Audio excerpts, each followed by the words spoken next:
সুপ্রিয় দর্শক আসসালামু আলাইকুম। কি ঈদের মধ্যে পোলাও মাংস বিরিয়ানি খেতে খেতে মুখের টেস্ট নষ্ট হয়ে গিয়েছে, এখন আর কোনো কিছু খেতে ভালো লাগছে না? তাহলে এই রেসিপিটি ট্রাই করতে পারেন।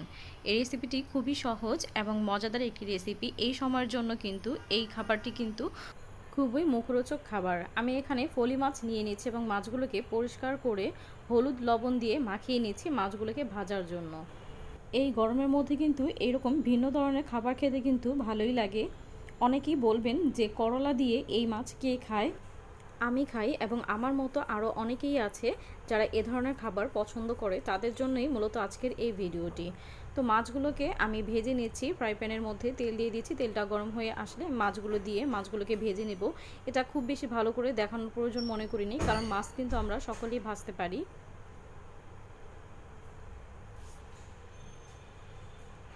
তো দুইটা পা সমান করে কিন্তু আমি মাছগুলোকে ভেজে নিব।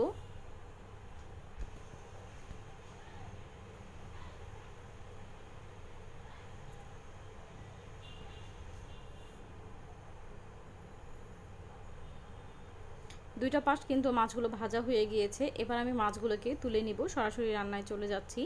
তো মাছের মধ্যে যে তেলগুলো ছিল সেই তেলটা আমি নিয়ে নিচ্ছি এখানে এবং আরও কিছু তেল দিয়ে দিচ্ছি। এই রান্নায় কিন্তু পেঁয়াজটা একটু বেশি করে ব্যবহার করতে হবে।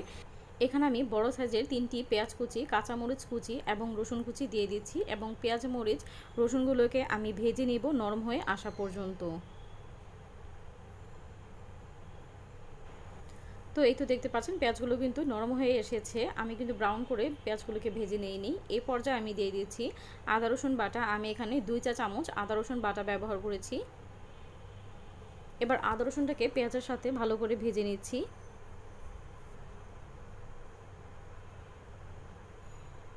কিছুক্ষণ ভাজা হয়ে গেলে এখন এর মধ্যে আমি দিয়ে দিব সামান্য পরিমাণে কিছুটা পানি।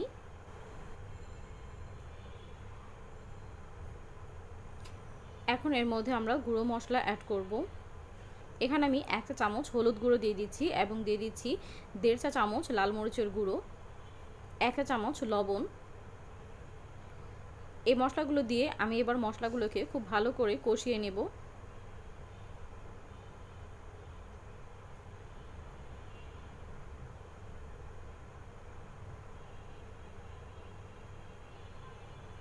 খুব ভালো করে মশলাগুলোকে কষিয়ে নিচ্ছি। দেখতে পাচ্ছেন মশলাটা কিন্তু খুব ভালো করে কষানো হয়ে গিয়েছে, কারণ মশলা থেকে কিন্তু তেল ছেড়ে দিয়েছে। এখন এর মধ্যে আমি দিয়ে দিব করলা।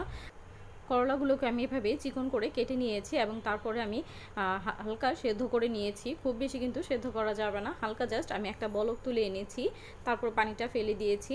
তো সেই করলাটা আমি এবার দিয়ে দিচ্ছি মশলার মধ্যে। এখন দিয়ে দিব এর মধ্যে আমি আলু। আমি এখানে 2টা আলু ব্যবহার করেছি। এবার আলু এবং করলা একসাথে মিশিয়ে মশলার সাথে খুব ভালো করে কষিয়ে নেব। চুলার আঁচটা এই পর্যায়ে মিডিয়াম আঁচে থাকবে। মিডিয়াম আঁচে রেখে আমি 10 মিনিটের মতো সময় নিয়ে এই করলা এবং আলুটাকে কষিয়ে নেব।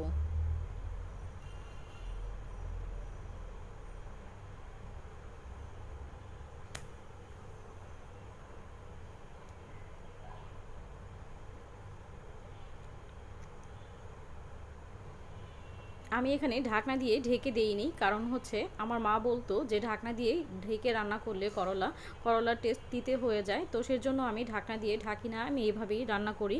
আপনারা চাইলে কিন্তু ঢাকনা দিয়ে ঢেকে দিতে পারেন। আমি কখনোই ট্রাই করিনি ঢাকনা দিয়ে ঢেকে। আমি চাই না খাওয়ার মধ্যে যেন খাবারটা অতিরিক্ত তেতো হয়ে গিয়ে যেন খাবারটা নষ্ট না হয়ে যায়।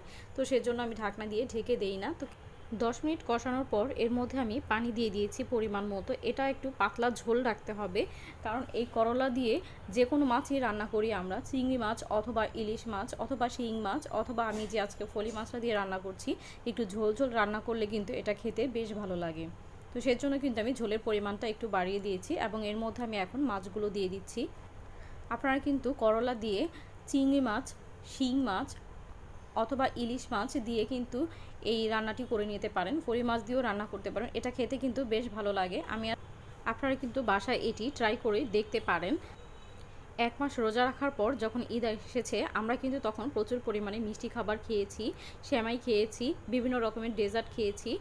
কুনাফা খেয়েছি এবং হচ্ছে গিয়ে পোলাও, মাংস, বিরিয়ানি প্রচুর পরিমাণে খেয়েছি। সেজন্য কিন্তু এখন মুখের টেস্টটা অনেকটাই পরিবর্তন হয়েছে। কোনো কিছু খেতে কিন্তু এখন আর ভালো লাগছে না এই গরমের মধ্যে। তো আপনারা যদি এই রেসিপিটি ফলো করেন, এইভাবে রান্না করে খান, তাহলে কিন্তু আপনারা পেট ভরে ভাত খেতে পারবেন।